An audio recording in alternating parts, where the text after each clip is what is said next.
What's going on, everyone? Welcome back. Today we've got our Week 2 fantasy football running back starts and sits for every single matchup, so make sure to tune in. If you enjoy, hit that like button, subscribe, give us a follow on Twitter at AllDayPigskin to continue interacting with us there.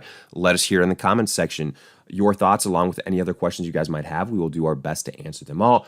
But with that being said, let's get right into it. Today's video is brought to you by DraftKings. The football season is officially kicked off, and teams are celebrating their first wins of the season while others are revisiting their game plan. Whether your team won or lost in Week 1, DraftKings Sportsbook, an official sports betting partner of the NFL, is giving you a shot at an easy W. New customers, all you have to do is bet $5 on any NFL wager, and you'll instantly receive $200 in free bets. That's right. DraftKings is giving all new customers $200 in free bets when they place any $5 or more wager on the football team of their choosing. Plus, with same-game parlays, you can combine multiple bets from the same game to give yourself a shot at an even bigger winnings all season long. For those in a state where sports betting is not yet available, don't forget about DraftKings Daily Fantasy, where they've been innovating even more ways to win some cash this football season. DraftKings has been around for a while, so you know your funds are safe and can be withdrawn whenever, wherever you want. So download the DraftKings Sportsbook app now. New customers use promo code TPPN and receive $200 in free bets instantly when placing a $5 wager. That's promo code TPPN only at DraftKings Sportsbook. And we kick off Week 2 with the Chargers at the Chiefs on Thursday night. So let's start with our main names to highlight. Austin Ekeler for the Chargers. Yes, he is coming off a disappointing Week 1 performance, but don't panic. You drafted this guy as a top 5 running back. He is going to return on that investment, especially in Week 2 here for a multitude of reasons. First and foremost, Keenan Allen probably won't play in this game. I'd be shocked if he does. Short turnaround, no need to risk it. And if that's the case, Eckler's upside as a pass catcher is going to go way up, which is going to benefit him in PPR formats, which again, that's where he's really that top 5 type of running back upside-wise. Also, this should be a very, very high-scoring affair, which means Ekeler is going to be more so involved than he was last week versus the Raiders, where the Chargers were up. Didn't necessarily have to utilize Ekeler as much. So I really do think we're going to see a bounce-back performance from here with Ekeler. He should be an RB1. For the Chiefs, man, oh man, Clyde Edwards-Helaire had a really nice performance. But then again, the Chiefs almost put up 50 points in Week 1 versus the Cardinals. Now look, they won't do that every single week, but this is one of those games where it should be a high-scoring affair yet again. And CEH does look to be the primary running back here. Now, I don't think he's going to be an RB1 every week like he just was, but he sure seems like he's going to outperform his ADP and be in that mid to high end RB2 range. So kudos to you if you took a chance on him. Now, yes, I know some people might be saying, what about Isaiah Pacheco? He technically stats-wise had better performance than CEH, touchdown success, more rushing attempts. That was a case where that game was such a blowout come the fourth quarter that the Chiefs didn't really have to go with their starters, didn't have to risk injuries. That's not going to be the case every single week. CH should be the lead guy here. So I'm sitting Pacheco. I'm starting CH. I think Eckler's an RB1, CH high-end RB2. Then Patriots at the Steelers. A lot of things to mention here. First and foremost, is Najee Harris going to play? As you can see, there's an asterisk next to his name for that precise reason. If he plays, he's really the only running back here that I would take a chance on. Yes, he probably won't be 100%. The most recent reports are the injury that he got wasn't too serious, but again, it'll probably be a situation where all week he's kind of questionable, so you're going to have to take it to, kickoff. If he doesn't play, I'm sitting Jaylen Warren. I think he's just way too unproven. I think the Steelers' offense, what I'm most worried about is offensively, Mitch Trubisky just doesn't give you what you need. You saw it this last week versus the Bengals. For God's sakes, in order to get 20 points, the defense had to get a defensive touchdown. They needed 5 turnovers forced. It's crazy. Najee Harris is the weapon that I trust the most here, but if he doesn't play, I'm not getting cute with it. For the Patriots, I do have Harris and Ramondre Stevenson as sits. Look, if you're very desperate in standard formats, highlighting standard formats yet again, then maybe you take a chance on them, but they are in the RB3 category for sure. Let me say that now, because these guys are going to vulture touches from each other every week. Pretty much even splits last week, 9-8 carries apiece. For probably like 50 to 75 yards every single week. They're going to be touchdown dependent. The one thing that maybe the Patriots have going for them here is they're going to be run oriented because Mac Jones also potentially injured. So another whole kind of question mark here with all of this. But ideally, Najee Harris. Otherwise, I think there's just way too many question marks with these other individuals. Afterwards, Panthers at the Giants. This is a little bit simpler. You start both McCaffrey and Saquon Barkley, even though I do have Saquon Barkley ranked higher. Crazy where when you consider where they went per ADP. But the reason I say this is because offensively, the Panthers, the utilization for McCaffrey was just not what you wanted to see for a multitude of reasons. The rushing attempts and then also the targets that he got. Baker Mayfield didn't look all that great. That's a little bit concerning for this offense going forward. Now, on the flip side, what we saw from McCaffrey week 1 is probably his floor. I think he's going to do better going forward. And I do think these two names, McCaffrey and Barkley, are going to be the featured players offensively for both these squads today and really every single week going forward. I think they both belong in the RB1 category. But right now, Barkley seemingly does have a little bit of a higher upside.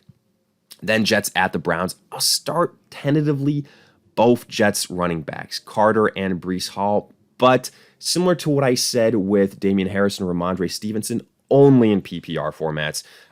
Because what we saw this last week versus the Ravens, these guys got like 8-9 targets apiece. I don't think that's going to happen every single week. But I think this could be a similar type of situation where they're playing from behind and they have to pepper these guys. The Joe Flacco effect, where it's just a lot of short dink and dump passes. If you force me to choose one, I will go with Michael Carter. He is still getting the bulk of the carries, the majority of the carries ahead of Breece Hall. We'll see how long that lasts. But I think either way, both these guys, again, are in the RB3 category. For the Browns, though, I will also start that duo, but a little bit different expectations. Nick Chubb in standard formats, he's an RB1. Absolutely gashed the Panthers this last week. I think, he can do the same versus the Jets. And then Kareem Hunt, huge success this last week. 2 touchdowns. Again, I don't think that touchdown success is going to follow every single week. But with Jacoby Brissett, he, again, similar to Joe Flacco, going to be a lot of dink and dump passes. Kareem Hunt is going to be a big beneficiary of that. I think he's a high-end flex play. Chubb, RB1 in standard formats. Afterwards, Colts at the Jags. I'll start both Jonathan Taylor and Nyheim Hines. Obviously, Jonathan Taylor is the guy that you want because, for God's sakes, he is an RB1 even without touchdown success this last week. He was awesome. Jaguars are going to be a good matchup defensively, so I think the rushing attack should have some success here. And then Hines is kind of that, PPR guy, RB3 type of dude. If you're desperate, you're hoping he gets about 5 catches for 40, 50 yards, and then maybe, a couple rushes for 10 to 20 yards. You get your double digit between 10 and 12 points that way, and you go home happy. But again, obviously, it's going to be a boom or bust situation. For the Jaguars, this is really tough. I thought I knew what I was going to see in week 1, but it was completely flipped on its head. Hand up, James Robinson coming back from the Achilles, less than a year removed. The usage was a lot higher than I thought. The success that he had was much higher than I thought. And then Etienne he was struggling. No other way to put it. Struggled as a pass catcher. Struggled to look like he wasn't the guy coming off the Achilles. So I think this could potentially be trending towards a running back by committee, which I don't like. I think both these guys have their issues right now. The Colts have a good defense. The Jaguars offense still has question marks, in my opinion. Kind of kills me to say this, but I would sit both James Robinson and Travis Etienne here. Afterwards, Dolphins at the Ravens. I'm only starting Chase Edmonds, and I think he's kind of similar to Nyheim Hines type guy. A little bit higher because he's going to get more use as a rusher, but it's going to be around 10-ish carries per week. What you're hoping for, again, is 4 or 5 catches for 40 to 50 yards in the passing attack. So to me, he is a low-end RB2. That's probably being a little bit nice, more so in the RB3 category. For the Ravens, J.K. Dobbins didn't play week 1. Wouldn't be shocked if he plays week 2. If he does, I wouldn't get too cute here. I don't think they're going to give him that full workload. The Dolphins, better defense than what the Ravens faced versus the Jets. Kenyon Drake, just didn't do it. I think that, this backfield is going to be just one to avoid right now. You've also got the Lamar Jackson factor, so I'm sitting the rushers for the Ravens. Then Bucs at Saints. Leonard Fournette coming off a huge game. I think he can have success here versus the Saints. I mean, Cordero Patterson had an awesome game versus the Saints. Fournette is one of the more trusted weapons right now for Tampa and for Tom Brady. You roll him out as an RB1 for the Saints. Alvin Kamara, you start him, but hugely disappointing week in week 1, considering how many points the Saints scored. And the fact that they were playing from behind, Kamara did not get enough usage as a pass catcher at all, and that has to worry you. You were still getting those bogus Taysom Hill runs and vultures. So I actually have Fournette ranked higher this week. Kamara, we'll see how it goes, but he could be trending towards an RB2 if the Saints don't utilize him the way he needs to be. Then Commanders at the Lions. Look, without Brian Robinson there to take away carries from Gibson. Gibson was great in week 1, and I think he can continue it here versus the Lions, who got gashed on the ground versus the Eagles. I think Gibson is a high-end RB2 on the week, maybe even an RB1. For the Lions, DeAndre Swift, he was awesome. He was everything that we hoped he would be, that we said in the offseason. I'm continuing to fire him up as an RB1. I said he can be the Austin Eckler of this year. I stand by it. And then I'm sitting the backups. I'm sitting McKissick. I just don't think that he's going to get enough usage as a rusher. There were a lot of other pass catchers that stepped up. McKissick wasn't that heavily utilized as a pass catcher, so I'm going to bench him. And then Jamal Williams, look, he had success, and he got a lot of carries, but you're not going to get 2 touchdowns every single week. You can't bank on that. You take those away, wasn't all that successful. Don't get me wrong, he's still a very valuable handcuff, but I wouldn't go to try and duplicate those efforts from week 1. Afterwards, Seahawks at the 49ers. I only really want to start Rashad Penny here. Now, at the time of recording, we still haven't seen the Seahawks and the Broncos play, but I think Penny is the best play in this matchup. I'm expecting mid-level, low-end RB2 performance here because the 49ers defense is quite stingy. And for the 49ers, a lot of people are going to be hurrying to get Jeff Wilson off of waivers after the injury to Elijah Mitchell, which is going to keep him out for several weeks. But what I'm worried about is that I don't necessarily think that Wilson is automatically going to be the dude. Trey Lance, I've said it so many times before, he's a run-first quarterback. He didn't look all that great. Now, to be fair, that was an awful game in terms of conditions with all that rain in Chicago for the 49ers. But Deebo Samuel was still utilized as a rusher big time. I just don't think that Jeff Wilson has the same upside as Elijah Mitchell, and all those concerns I had about Elijah Mitchell before still would have him here with Jeff Wilson, so I would sit him. He's going to be a hot name off waivers, but I don't want to get too cute here. Then Falcons at the Rams. As crazy as this sounds, Cordero Patterson is a start. Now, I didn't expect Algier to be inactive for the Falcons, but that's what happened. A lot of people were talking about Damian Williams. Wasn't really utilized. Cordero Patterson went off, and, you roll with him. I think he's more so a low-end RB2. I don't think every single week we're going to see the success that he saw in week 1 versus the Saints. But if you force me to start one of these running backs here in this matchup, it's Patterson by a mile. For the Rams, Darrell Henderson, Cam Akers. I know you're going to say Henderson's coming off a very good, respectfully compared to Cam Akers, a very good performance. But I think we're going to see a game here where the Rams try and overcorrect. And what I mean by that is the Falcons are a much easier opponent compared to the Bills. And Cam Akers was a huge disappointment in week 1. So was a guy like Allen Robinson. I think those guys are going to, the Rams are going to try and feature those guys. And I think it's going to be a situation where Henderson didn't really do all that much in the big scheme of it in week 1. And if Akers gets more and more involved, Henderson's upside is going to go down as well. I still wouldn't start either one of these guys. If I have to, it would be Darrell Henderson by a mile. But I just think we're going to see closer to a split backfield here, so I'd rather avoid both these names for the Rams. Then Cards at the Raiders. I'll start James Conner. Feel a lot more comfortable about him in this game. I think he is a high-end RB2 if he gets the same pass catching, abilities that he did in week 1. But, that's because, man, the Cardinals were down big time. Then he can be in the RB1 category. But otherwise, I think he's a high-end RB2. For the Raiders, Josh Jacobs, disappointing. I think he's more of a standard play. Again, like I said before, with Josh Jacobs, you're not going to see the same pass catching upside that you did last year, now in 2022. Just a lot more names now, healthier, a lot more pass catching options. What I will say, it was encouraging to see that Josh Jacobs got the bulk of the workload as far as the rusher was concerned, and that's encouraging to see. But, I view him as a low-end RB2 here. Then Texans at the Broncos.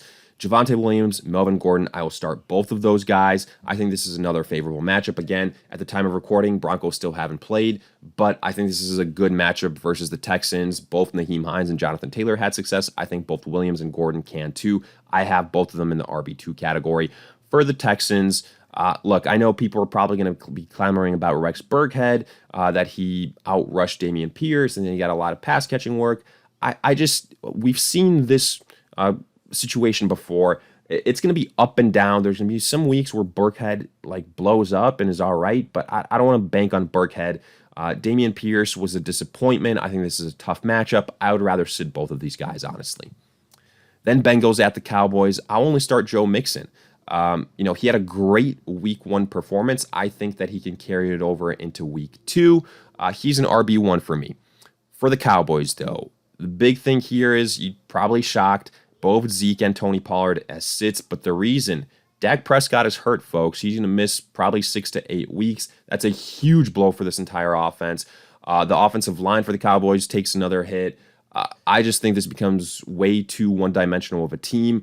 Opposing defenses are going to be able to focus in on that. That is bad news for fantasy purposes for the running back position. For that reason, I would rather sit Zeke and Tony Pollard. It's going to be a tough situation. Think back to a couple years ago when Dak was hurt. What this rushing attack looked like then wasn't all that pretty. Then Bears at Packers. I'll start David Montgomery for the Bears. Yes, Khalil Herbert had the touchdown, but again, don't let that kind of slow you and maybe make you think that you should start Khalil Herbert. No, that was just, again, that rain game was absolutely insane.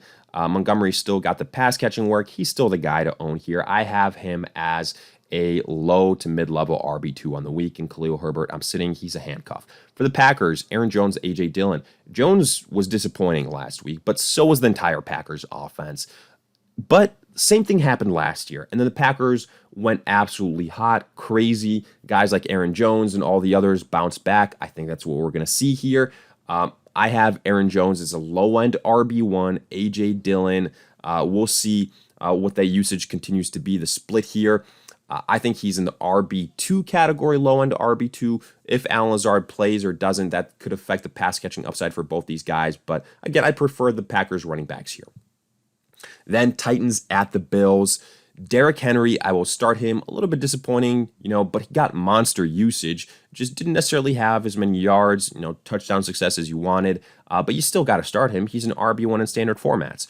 In PPR, maybe a little bit lower. For the Bills, if there's one guy I'm going to take a chance on, it's Devin Singletary. He looked the best. When I sat down and watched that game versus the Rams, Singletary had the most explosiveness. He was the most reliable guy. I'd go with him, As far as Dontrell Hilliard here for the Titans, he might be a popular pickup because he's a running back. He's coming off a 2-touchdown performance, was utilized as a pass catcher. There was times where that was the case last year, and then it didn't really get duplicated week after week after week. I don't think that'll be the case. I think that'll be the case again this week, so I wouldn't get too crazy with Hilliard. And then for the Bills, Zach Moss, James Cook, I think they're just kind of ancillary pieces, backups, nothing more than that. And then finally, Vikings at the Eagles. I'll start the top 2 names here, Dalvin Cook, Miles Sanders. Dalvin Cook, good performance versus the Packers. I think that, going forward, he's going to be a little bit more involved. That game was kind of a blowout. The Vikings didn't have too much to worry about. I like Dalvin Cook. He should be an RB1 on the week. For the Eagles, Miles Sanders could have had a much bigger week than he did in week 1, even though it was still a pretty decent performance, but just got vultured by Kenneth Gainwell, Boston Scott, Jalen Hurts. That's going to happen from time to time, but he's still the preferred choice. I have him as a mid-level RB2 on the week. I'm sitting Kenneth Gainwell again. Sanders still got the bulk of the carries. If it wasn't for that touchdown, it wouldn't be all that great of a game for him. I think he's more so, again, a handcuff. But with that, we wrap up our Week 2 fantasy football running back starts and sits for every single matchup. If you guys enjoyed, hit that like button, subscribe, give us a follow on Twitter at AllDayPigskin to continue interacting with us there. As always, let us hear in the comment section. Do you agree, disagree, along with any other questions you guys might have? We will do our best to answer them all. But in the meantime, we'll see you guys in future videos.